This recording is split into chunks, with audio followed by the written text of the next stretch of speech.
ಪಾತ್ರವನ್ನು ನಿರ್ವಹಿಸಿ ಪೂಜೆಯನ್ನು ಮಾಡಿ ಆ ಕಲಾದೇವಿಗೆ ಕೊಟ್ಟಂತಹ ಪ್ರಸಾದ ಆನಂದವನ್ನು ಪ್ರೇಕ್ಷಕರಿಗೆ ಹಂಚುವುದು ಇದೊಂದು ರೀತಿಯ ತ್ರಿಪುಟಿ. ಆದ್ದರಿಂದ ಭಕ್ತನೂ ಬೇಕು,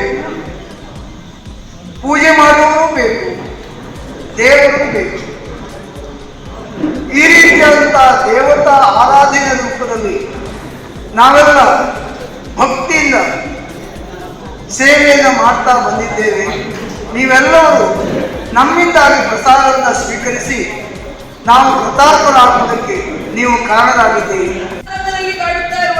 ಪ್ರಶ್ನೆ ಒಂದೇ, ನಾನು ಕೇಳಿದ ವರವನ್ನು ಕೊಡುತ್ತಾರೋ ಇಲ್ಲವೋ ಎನ್ನುವಂತಹ ಅನುಮಾನ. ನನ್ನ ಅಂತರಂಗ ಶುದ್ಧ ಆಗಬೇಕು ಅಂತ ಆದ್ರೆ ಅನುಮಾನ ಎನ್ನುವುದು ಹೋಗಬೇಕಲ್ಲ. ಕರದ ಮೇಲೆ ಕರವನ್ನ ನನ್ನ ಕೊರಳನ್ನ ಮುಟ್ಟಿ ಪ್ರಮಾಣವನ್ನು ಮಾಡಬೇಕು.